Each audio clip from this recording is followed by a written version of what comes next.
మోకాళ్ళ నొప్పులు, disc problems లాంటి అన్ని సమస్యలకు సంప్రదించండి Homeocare international world class homeopathy 9001171550. Vizianagaram జిల్లా గజపతి నగరం మండలం బంగారంపేట గ్రామంలో దారుణం చోటు చేసుకుంది. ప్రస్తుతం మనమైతే బంగారంపేట గ్రామంలో ఉన్నాము. అయితే 16వ తేదీన రాత్రి 11 గంటలకు సిఆర్పిఎఫ్ జవాన్ అయినటువంటి జగదీశ్వరరావు అయితే మాత్రం ఈ యొక్క ఘటనకైతే పాల్పడ్డాడని చెప్పొచ్చు. అయితే మన ప్రస్తుతం అయితే మాత్రం ఆ బాధితురాలు ఇంటి దగ్గర అయితే మన ప్రజెంట్ అయితే మనం ఉన్నాం. ఇక్కడ నుంచి సుమారుగా ఒక 100 మీటర్ల డిస్టెన్స్ దూరంలో ఒక పశువుల సాల అయితే ఉంటుంది. ఆ పశువుల సాల వద్దకైతే మాత్రం ఆవిడని పిలిపించి అక్కడైతే మాత్రం బలాత్కారంగా అయితే ఆవిడ పీక మీద లైలన్ తాళ్ళు వేసి ఆ యొక్క ప్రాంతంలో మాత్రం ఆవిడని చంపే పరిస్థితి మాత్రం ఆ రోజైతే కనిపించింది. ఈ యొక్క కేసు విషయంలో చూసుకుంటే ఇతనైతే మాత్రం ఇక్కడి నుంచి తప్పించుకోవాలి అనే ఆలోచన ద్వారాతో ఏదైతే బాధితురాలు ఉన్నారో ఆ బాధితురాలు సెల్ల నుంచి అయితే మాత్రం ఆ యొక్క బంధువులు మెసేజ్లు అయితే చేయడం జరిగింది. ఎవరైతే ఇదే గ్రామానికి చెందినటువంటి ప్రసాద్ అనే వ్యక్తికి అయితే మాత్రం మెసేజ్ చేయడం అయితే జరిగింది. అయితే ఈ మెసేజ్ చేయడంతో పాటు ఈ యొక్క గ్రామస్తులతో పాటు బంధువులు కూడా ఆందోళన చెంది మళ్ళీ ఆ ప్రసాద్ వద్దకైతే మాత్రం వాళ్ళ ఇంటి మీదకైతే మాత్రం గొడవకి వెళ్ళే పరిస్థితి మాత్రం ఆ రోజు కనిపించే పరిస్థితి కనిపించింది. అది ఇదంతా కూడా నేను కాదు అంటే వాళ్ళే చేశారు అనే ఒక రకమైనటువంటి అభూత కల్పన అయితే మాత్రం కల్పించే ప్రయత్నం అయితే చేశాడు. దీనిలో చూసుకుంటే అయితే ఇదంతా జరిగేసరికి ఏం జరిగిందని చెప్పేసి అయితే మాత్రం ఒకసారిగా పోలీసులు కంప్లైంట్ ఇవ్వడంతో పోలీసులు అయితే మాత్రం రంగంలో దిగారు. పోలీసులు రంగంలో దిగిన తర్వాత ఈ యొక్క ప్రాంతంలో ఏం జరుగుతుందని చెప్పేసి అయితే మాత్రం పోలీసులు అయితే మాత్రం ఒకసారిగా వాళ్ళ రీతిలో వాళ్ళు ఇన్వెస్టిగేషన్ స్టార్ట్ చేసేసరికి అయితే మాత్రం మరెన్నో విషయాలు అయితే మాత్రం బయటకు వచ్చే పరిస్థితి కనిపించింది. అయితే ఈరోజు ప్రధానంగా చూసుకుంటే ఎవరైతే ఈ బాధితులలో అనూష ఉన్నారో అనూష తల్లిదండ్రులు అయితే మనతో పాటు ఉన్నారో ఆ తండ్రితో మాట్లాడే ప్రయత్నం చేద్దాం. చెప్పండి, ఆ రోజు ఏం జరిగింది, అసలు ఈ పాపకి ఇప్పుడు ఆ జగదీష్ అనే అబ్బాయికి అసలు ఏంటి సంబంధం, ఏ విధంగా ఈ విషయం జరిగింది? వాళ్ళిద్దరూ ఫస్ట్ ప్రేమించుకున్నారు సార్. ప్రేమించుకొని పెళ్ళి బయటికి వెళ్ళిపోయారు. ఒక 2 డేస్ 2 రోజులు 3 రోజులు ఉండొచ్చి స్టేషన్కి హాజరయ్యారు. హాజరైన తర్వాత ఆ పోలీసు వారు ఏమో మాకు ఫోన్ చేశారు, నాయన మీ అమ్మాయి అట ఇలాగ వచ్చి స్టేషన్ కాడ ఉన్నారు అంటే మేము వెళ్ళాం. వెళ్ళిన తర్వాత రిజిస్టర్ మ్యారేజ్ అనేది జరిగింది. వాళ్ళ తల్లిదండ్రులకి కూడా ఫోన్ చేస్తే వాళ్ళు రాలేదు. మా అమ్మాయి కాబట్టి మాకు తప్పక మేము చేయవలసి వచ్చింది. మ్యారేజ్ అయింది. మ్యారేజ్ అయిన 3 రోజుల వరకు వైజాగ్లో ఉన్నారండి. వైజాగ్ నుండి అటు జాబ్కి వెళ్ళిపోతానని చెప్పాడు. వెళ్ళిపోతే డబ్బులు లేవంటే ఫ్లైట్ టికెట్కి కూడా ఒక 20,000 ఇచ్చాను. తర్వాత వాళ్ళిద్దరు ఫోన్లో మాట్లాడుకోవడం మామూలుగా జరిగాయి. ఆ తర్వాత 30,000 ఎవరికో ఇవ్వాలనుకుంటే 30,000 ఇచ్చాను. తర్వాత ఆ డిపార్ట్మెంట్ నుండి జమ్మూ కాశ్మీర్ నుండి వేరే దగ్గరికి నేను ట్రాన్స్ఫర్ అవ్వాలంటే కొంచెం డబ్బులు కట్టాలా, ఒక 70,000 ఎంత కడితే ఇక్కడ దగ్గరికి వచ్చేస్తాను, నేను తీసుకుని వెళ్ళిపోతానని చెప్పడం జరిగిందట. మా అమ్మాయి చెప్పే మాటల్లో పెట్టి దాని కొరకు కూడా ఒక 50,000 మళ్ళీ ఇచ్చాను. ఆ తర్వాత మామూలుగా సరదాగా ఉన్నారనుకుంటాను తప్ప ఈ విధంగా ప్లాన్డ్గా ఏటో చేస్తాడని సంగతి మాకు తెలియదు. కాకపోతే పక్కా ప్లాన్ ప్రకారం మా గ్రామదేవత పండుగ సందర్భంగా వచ్చాడు, మాకు తెలియకుండా వచ్చాడు. వచ్చి ఆ సాల వెనక పిలిచి మా అమ్మాయిని దారుణంగా ఉరేసి చంపాడు.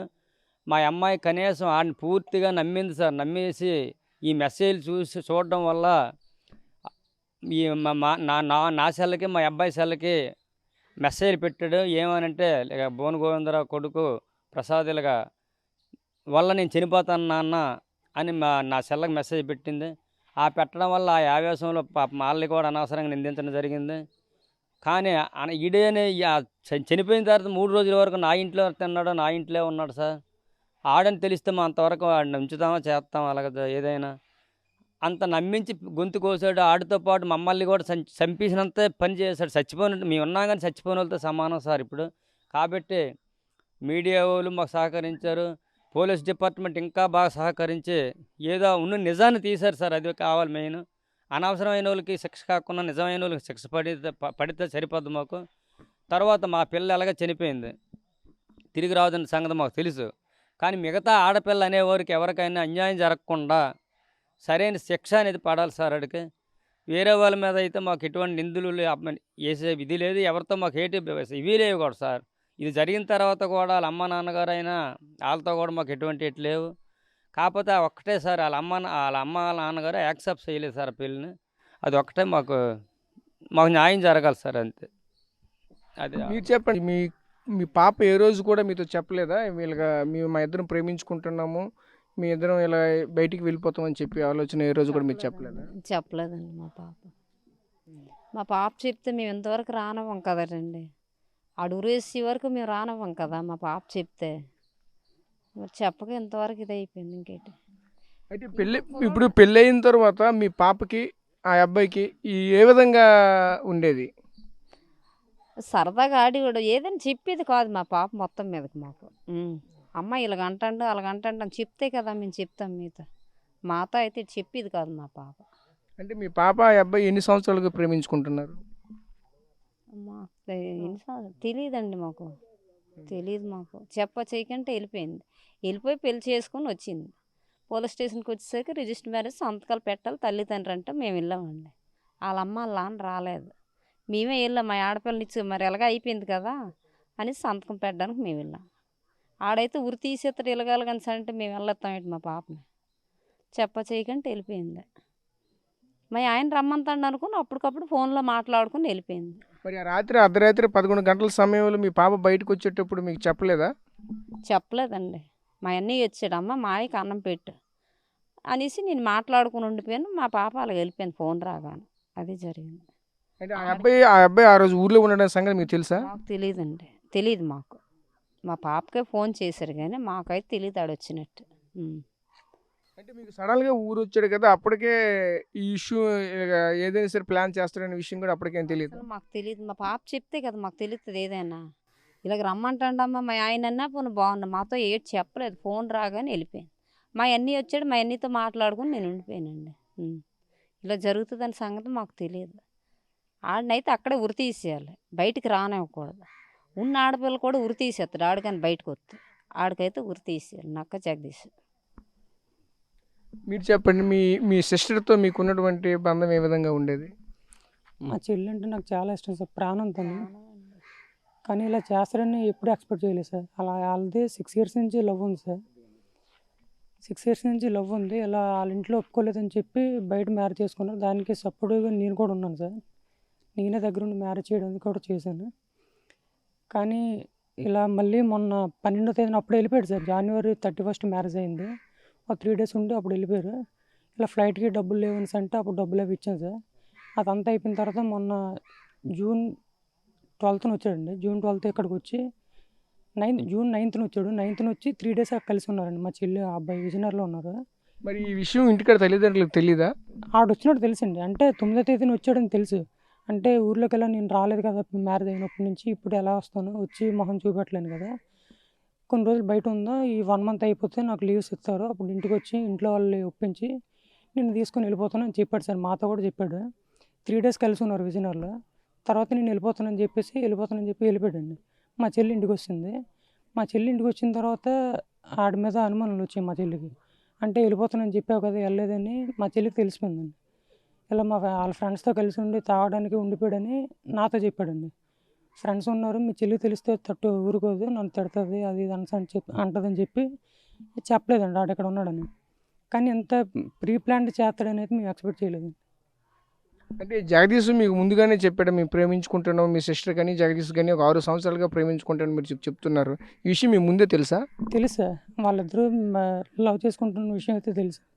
కానీ వాళ్ళ ఇంట్లో ఒప్పుకోలేదని చెప్పి ఆడికి ఆ ఫ్యామిలీ వాళ్ళు ఎక్కడ దూరం అయిపోతారని చెప్పి ఏదో మేమే బలవంతం పెట్టి చేస్తున్నట్టు ఉన్నాడు సార్ మ్యారేజ్ అయినప్పుడు కూడా. కానీ ఎటువంటి అనుమానం రాకుండా ఇంత ప్లాన్గా చేయడం అనేది చాలా దారుణం సార్. అంటే మరి ఇప్పుడు ప్రేమించుకుంటున్నప్పుడు మరి మీకే చెప్పారంటున్నారు, మీరే సపోర్ట్ చేసామంటున్నారు. మరి ఆ తర్వాత సరే మీ సిస్టర్స్ వాళ్ళ మధ్య ఎటువంటి విభేదాలు వచ్చేటప్పుడు మీకు చెప్పలేదా? లేదు సార్, వాళ్ళిద్దరూ ఎప్పుడు కూడా బాగానే ఉన్నారు. మ్యారేజ్ అయినప్పటి నుంచి ఇప్పుడు June month వరకు కూడా బాగానే ఉన్నారు సార్. ఎప్పుడు మాట్లాడేవారు, నాకు కూడా వీడియో కాల్ చేసేవారు, ముగ్గురం కలిసి మాట్లాడేవారు. ఎప్పుడు బాగానే ఉన్నారు సార్. ఎలా చేస్తాడని అయితే మేము అనుకోలేదు సార్. అంటే ఇద్దరూ అంత అన్యోన్యంగా ఉన్నటువంటి దంపతులు ఈరోజు ఒక్కసారిగా ఈ విధంగా ఆయన హత్య చేయడానికి కారణం ఏంటంటారు?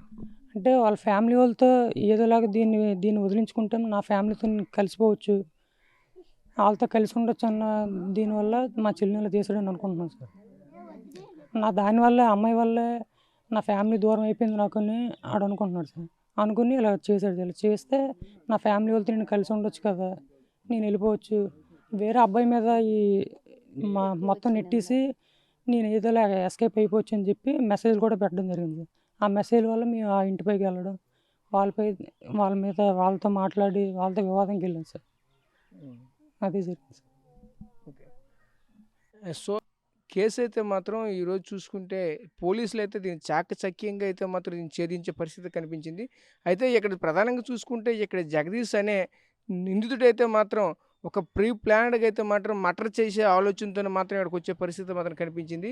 అయితే ఈ మర్డర్ కూడా అసలు నేను కాదు వేరే వాళ్ళు ఎవరో చేశారు అని అంటారు. ఇదంతా కూడా యూట్యూబ్లో ఎలా చేయాలి అని చూసి ఆ యూట్యూబ్లో ఏ విధంగా ఎవరికి తెలియకుండా మర్డర్ అనేది ఎలా చేయాలి అనే ఒక ముందు నుంచే ఒక దురుద్దేశంతో ముందుకెళ్ళే పరిస్థితి కనిపించింది. అయితే ఈ నెల 9వ తేదీన అయితే మాత్రం విజయనగరం అయితే చేరుకున్నారు. ఆ రోజు నుంచి కూడా మళ్ళీ 16వ తేదీ వరకు కూడా ఏ విధంగా ఈ యొక్క ప్లాన్ అయితే మాత్రం ఈ యొక్క మటన్ ఏ విధంగా చేయాలని ముందు నుంచే చేస్తున్న పరిస్థితి కనిపిస్తుంది. అయితే ఇది అందరికీ కూడా ప్రధానంగా ఇంకో చూసుకుంటే అసలు 6 సంవత్సరాలుగా ప్రేమించుకుంటున్నటువంటి ఈ ఇద్దరు వ్యక్తులు కూడా ఈరోజు ఇంత దారుణంగా ఏ విధంగా కడచించాడా అని చెప్పేసి అయితే మాత్రం ఇక్కడ ఉన్నటువంటి ప్రజలందరికీ కూడా నివ్వెరపరిచేటట్లయితే మాత్రం చేస్తున్న పరిస్థితి మాత్రం కనిపిస్తుంది. ఈ బాధితురాలు తల్లిదండ్రులు అయితే మాత్రం ఒకటే చెప్తున్నారు, జగదీష్ ఎవరైతే ముద్దాయి ఉన్నారో ఈ ముద్దాయికి అయితే మాత్రం కఠినమైన శిక్ష అయితే మాత్రం ఖచ్చితంగా పడాలి. ఇటువంటి ఘటనలు అయితే మాత్రం మళ్ళీ మళ్ళీ పునరావృతం కాకుండా ఇటువంటి చర్యలు అయితే మాత్రం అంటే ఏ ఒక్క అమ్మాయిలు మోసం చేసిన అబ్బాయిలు కూడా మళ్ళీ ఒక అమ్మాయిని మోసం చేయాలి అంటే ప్రతి ఒక్క అబ్బాయి కూడా భయపడాలి అనే విధంగా అయితే మాత్రం అటువంటి విధంగా శిక్ష చేయాలి అనేది మాత్రం ఈ తల్లిదండ్రులు చెప్తున్న పరిస్థితి మాత్రం కనిపిస్తుంది. కెమెరా పర్సన్ నాయుడుతో రాజేష్, RTV, విజయనగరం నుంచి. మరిన్ని వీడియోస్ కోసం ఛానల్ ని సబ్స్క్రైబ్ చేయండి. లేటెస్ట్ అప్డేట్స్ కోసం వాట్సాప్ ఛానల్ ని ఫాలో చేయండి. అండ్ లింక్ డిస్క్రిప్షన్ లో ఉంది.